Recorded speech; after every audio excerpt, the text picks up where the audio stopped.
Alright guys, we are at Lakeland Fishing Outfitters. Got the new iKon in tow with me. Stocking up on some stuff for the season. Getting everything ready to go on the boat. So figured I'd stop by Lakeland Fishing, grab a few things, bringing the guys some baits to show them from Crocagator, buzz baits and jigs. I'll show you guys some more of this a little bit later, but they wanted to see a couple of the buzz baits and jigs, see if we could get them in the shop here. But Lakeland Fishing Outfitters right here in Lakeland, they've got all kinds of stuff, so we're gonna do a little bit of shopping for the season.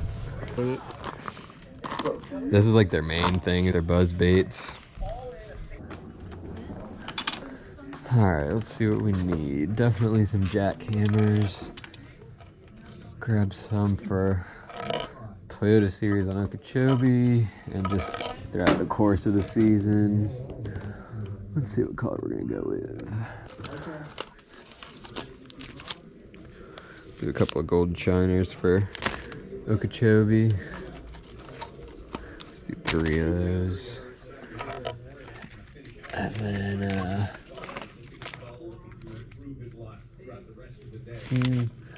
think I'm good on everything else. Stock back up on some terminal stuff.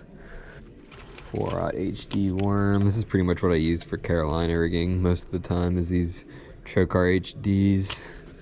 So we'll get stocked up on a couple of those.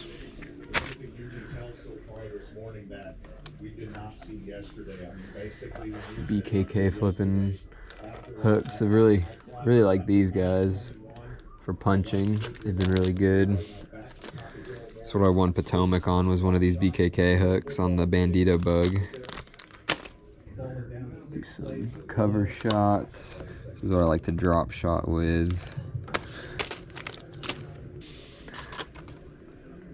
Might pick up some of these guys. Some of these scope heads from Buckeye. Let's see what different sizes they got here.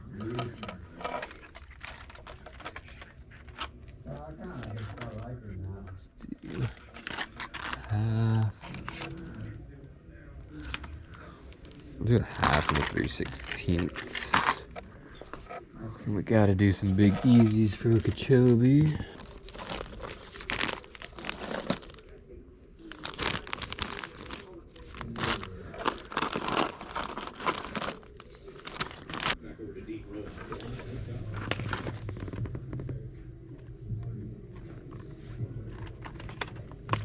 Grab some of these bigger Spro popping frogs. I haven't thrown these yet, but it might not be a bad idea for Okeechobee.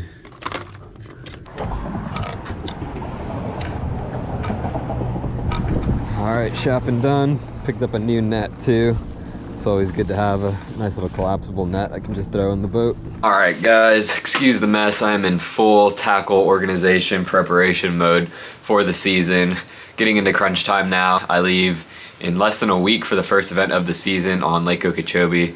It's a Toyota series, so it's been crazy trying to get everything on the boat done and getting all my tackle organized, prepped, stuff like that. So we're gonna do a little bit of an unboxing right now. I've got a bunch of stuff to unpack here and organize from several sponsors. So I've had a pile of boxes kind of just sitting by the door, waiting to get opened and get organized, but I'm to that point now where it's time to start opening things up and putting things away. But just wanted to do a quick little unboxing of a few of these things for you guys. Let's start with this one right here. This one is from Epic Baits, Epic Tungsten. So you guys know I've been using the Epic stuff over the past year.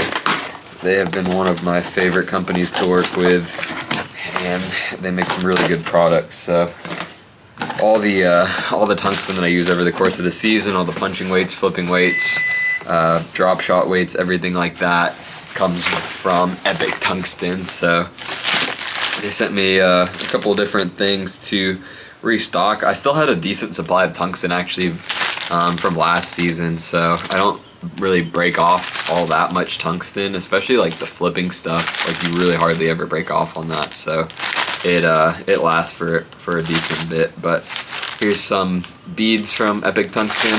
I like using these on my Carolina rigs instead of like a clacker or bead, something like that. This is a tungsten bead, So it adds a little bit more weight, and then you get that tungsten on tungsten clacking action. So a little bit of a restock on those. Some various size little nail weights. Never know when you're gonna need some nail weights. Add weight to worms for Nico rigging, stuff like that. There's a couple different uses for those as far as live scoping, things like that. Maybe even some bedding fish applications. So a couple of those. And then the rest of this stuff is really just gonna be like, I'll just grab the camera and show you guys. It'll be the easiest thing. These are just like boxes of flipping weights and stuff like that. So 1 3/4 ounce, that's a pretty key size right there, guys. If you haven't used an 1 3/4 ounce, there's only a couple of companies that actually make that, but I tend to go with an 1 3/4 ounce a lot in Florida. Sometimes the 1.5 ounce is a little bit too light, and then the 2 ounce is a little bit too heavy, so that 1 3/4 ounce more times than not tends to be the perfect size. So just a couple of different sizes of flipping weights to kind of restock. Next up, package from Guggen Baits. So you guys know I've been working with Guggen over the past couple years. I've won a lot of money on them. Both of my major tournament wins have come on Guggen Baits. So just out of those 2 tournaments alone, it's over $150,000 worth of winnings on Guggen Baits. So we've got a bunch of baits to kind of reload here. Just go ahead and show you the package here. I mean, that's a pretty big box there, slap full of Guggen Baits. Really just like a restock. Got a hat here. Got cracking craws. Use those pretty often. If you guys watch the channel, you know that my top 2 Guggen Baits are probably gonna be the Bandito bug. So let's see, where do we have some Bandito bugs? I mean, everybody knows the Bandito bug. So we got Bandito bugs. That's what I won the Potomac Toyota on, was punching a Bandito bug. And then I won Harris, Dragon and Carolina rig with a Slim Shake. But really all the excitement came when I was flipping a nuke punch on Lake Apopka to kind of catch all my weight on that final day when the weights had zeroed out, back when they were doing that on the pro circuit. So there's some nuke punches somewhere down in here, but one that I'm really excited about, and especially for down here in Florida, is this Love Grub. They came out with this last year at iCast, and I've been using it a lot for punching. So the Toyota that I fished last year on Okeechobee, I actually used these quite a bit. A couple other various tournaments where I've punched, I've used these Love Grubs. Now that I'm kind of traveling all over the country to fish, I don't get a chance to punch as much as I used to, but whenever there is a punching bite, I really do like these Love Grubs. They're a little bit more compact than the nuke punch, so if there's like a big cold front or something like that, or the mats are really thick, I'll tend to go with this Love Grub now over the nuke punch, just because it's got that smaller profile to it. Gets in and out of the mats really nicely, and then if the fishing's a little bit tough, the smaller profile tends to pick up a few more bites. So definitely will be throwing some of those in the boat for this upcoming Toyota series on Okeechobee. Although looking at the weather, it looks like that one's probably going to set up more for a spawn deal. So casting around a worm, chatterbait, stuff like that is probably going to be more so the deal than the punching bite. But always good to have those in the boat, and on Okeechobee you can pretty much always pick up a fish or 2 punching. So it'll definitely be on the radar. What else? We picked up a few spinner baits from Guggen. They make a couple of different hard bait options, so we picked up some of those. Some drag and drops. You never know when you're gonna need a couple of those. Basically on any lake outside of Florida and in Florida, but the drop shot's always good for picking up a few bites. But there's all the Guggen baits, so I'm gonna have to go through all of these. I like to organize my soft plastics by the style of bait, and then I put them into the Bass Mafia money bags, and that seemed to be the best way for me to organize soft plastics. The final box we have here is from Frog Togs. So I wore some Frog Togs rain suits this past season. You guys may have noticed.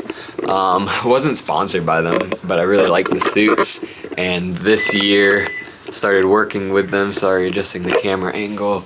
this year officially started working with them, so they sent me a box of a bunch of different things. They do make quite a few things other than rain suits, although the rain suit is really what they're known for.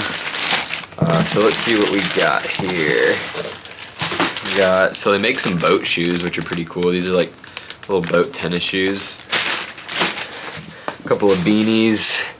Those are always good to have on hand for when we fish some cold weather stuff, which is definitely bound to happen this season. First Invitational is on Sam Rayburn in a couple weeks, so I have a feeling it'll probably be pretty cold. Let's see, this is a hooded shirt. That's pretty, let me open this up. I want to see if this one's more of like a sun hooded shirt or if it's more of like a cool morning hooded shirt.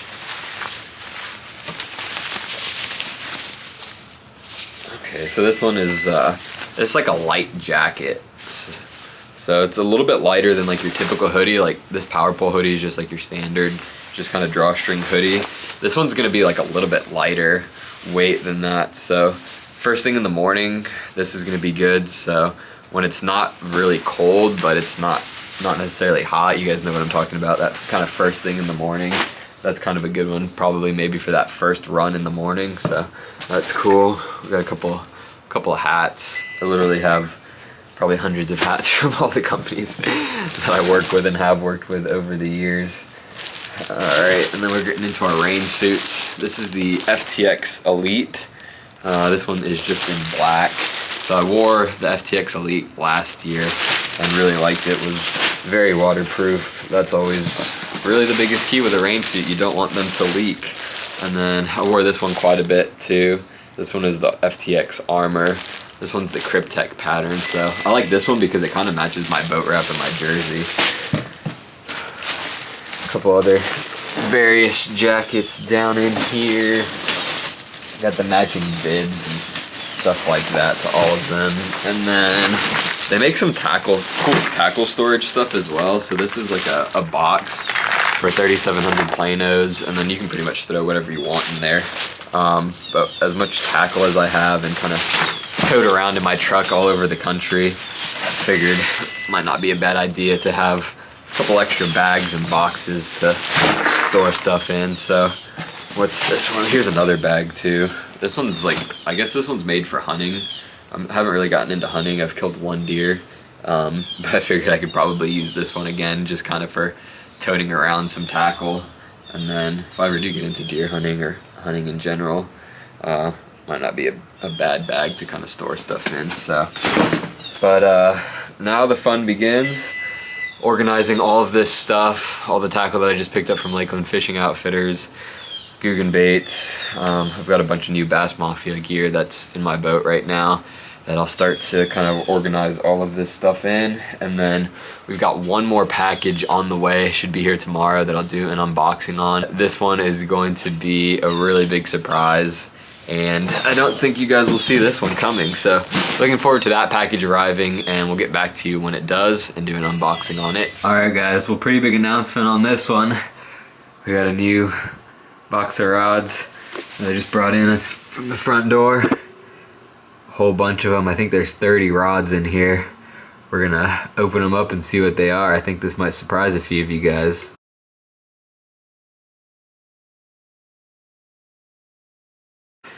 Alright, it's a little bit of a change for this season. This year I'll be fishing with TRIKA fishing rods. So definitely a change from the last couple of seasons.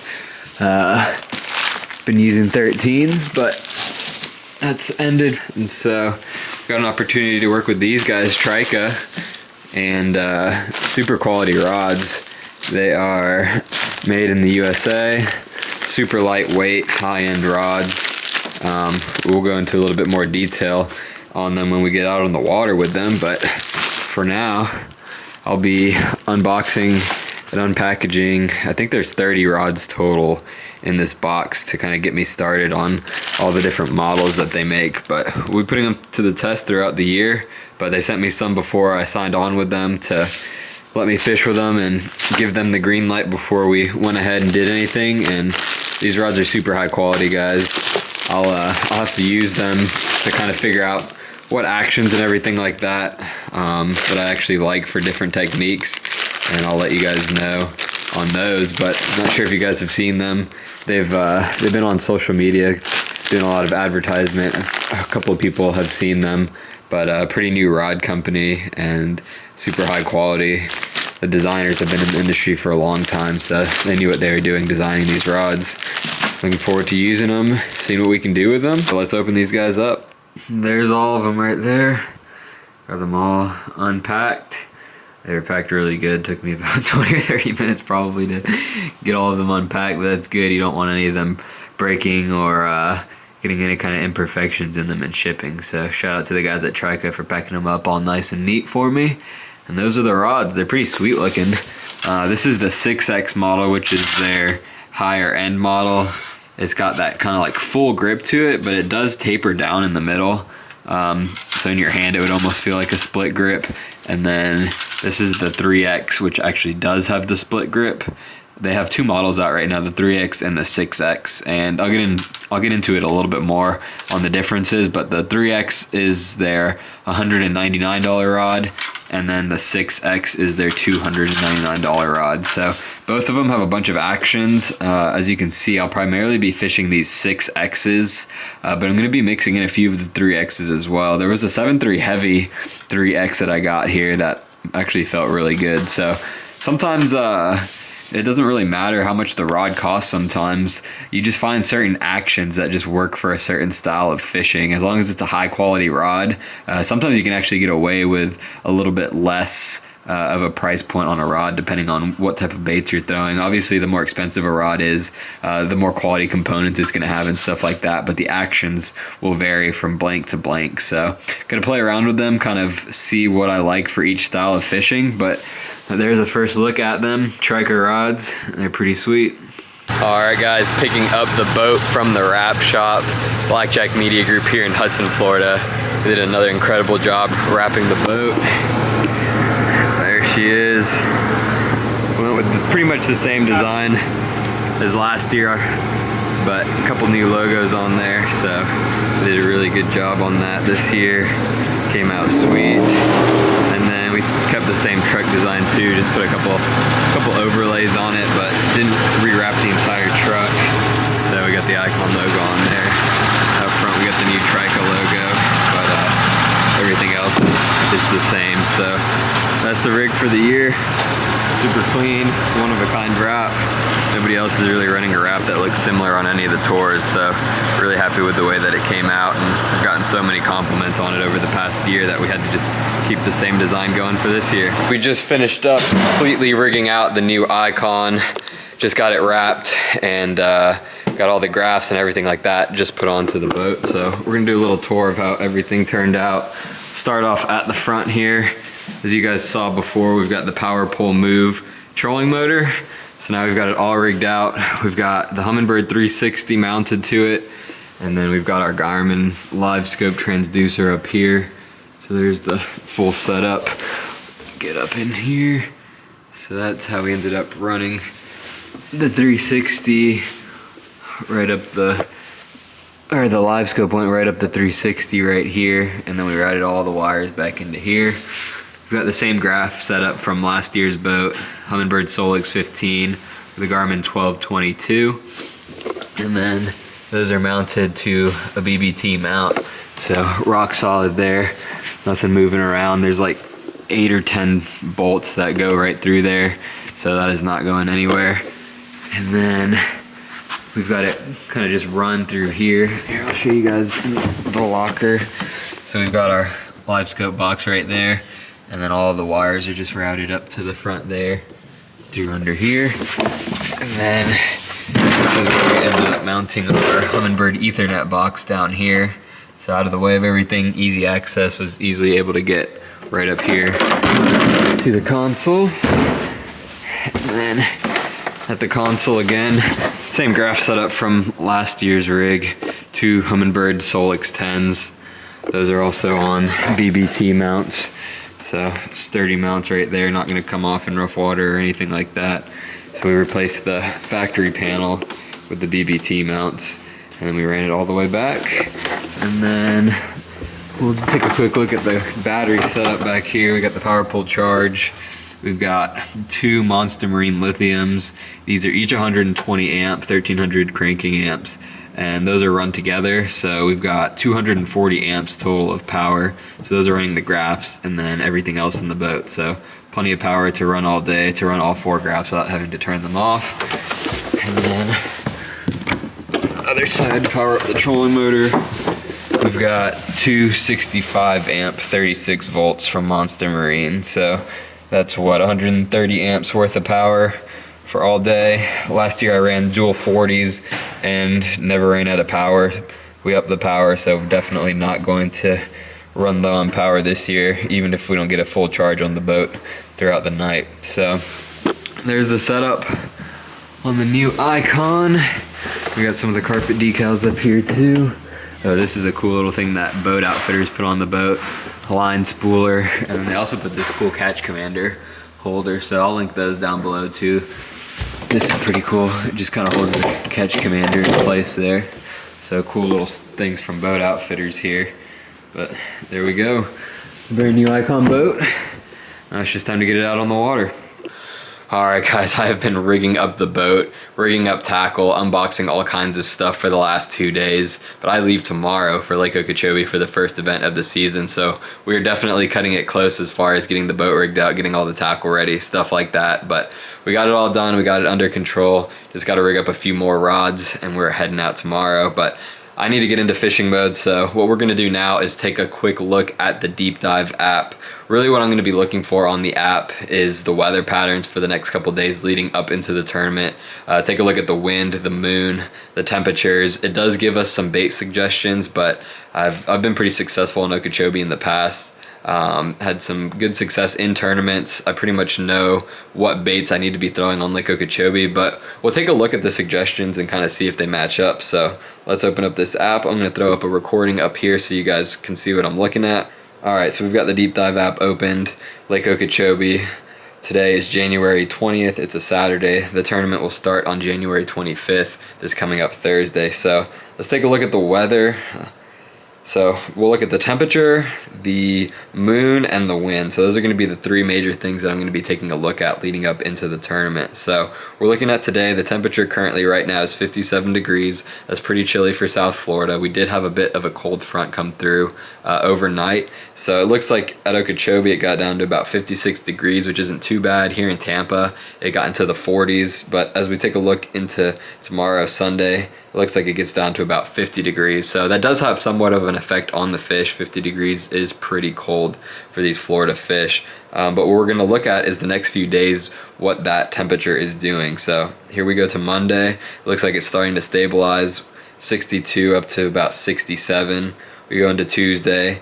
It looks like we're in about the 70s, high 60s to 70s. Wednesday, looks like we're pretty much in the steady 70 degrees weather up to about 74. And then Thursday, 75 degrees. So Thursday is the first day of the tournament. Friday, 75 degrees again. That weather is looking really stable leading into the tournament. So let's go back to Monday. Let's look at the moon phase. So it's at 92%. Tuesday, 97. Wednesday, 99%. Phase full. So if you guys know anything about Florida fishing and fishing in general, you can see that increase of temperature throughout the week. You can see that moon is getting full. That pretty much can only mean one thing, and that is that these fish are getting ready to spawn. And by the first day of the tournament, these fish should be full on spawning. This could end up being a slugfest on Lake Okeechobee. They've been catching them really good lately, and with these conditions, I have a feeling these fish are just going to go crazy. So this should set up for a really good tournament. Just gonna have to get into an area, really fish it slow and break it apart. Try to find a good area that those fish are congregating and spawning in. Let's take a look at the wind too, just to kind of get an idea. So Monday's gonna be my first day of practice. Looks like a steady 16-mile-an-hour wind. Tuesday, 12-mile-an-hour. Wednesday, 12-mile-an-hour. Thursday, 10-mile-an-hour. Friday, 8 miles an hour. So the weather is just progressively getting better and better as the days go on leading up into the tournament. So like I said, guys, I'm pretty sure this is setting up to be a slugfest. Let's take a look at the bait suggestions real quick. I've got all the settings in here: spawn, aquatic vegetation. We've got the high lake level. The lake is pretty high right now. It's at about 16 feet that last I checked.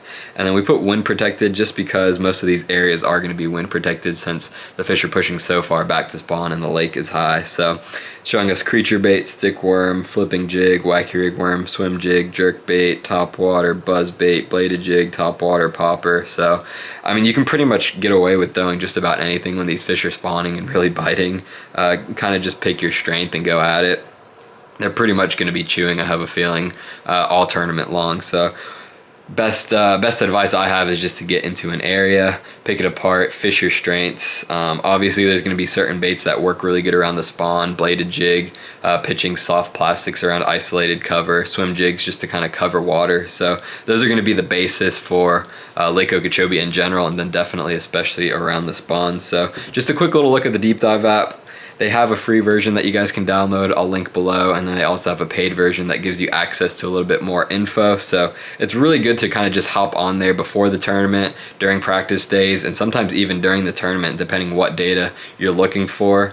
So it's a cool app. They put a lot of work into it. There's a lot of data on there and more on the way. So if you guys don't have it on your phone, definitely worth a download. It's called the Deep Dive app. I'll leave a link below.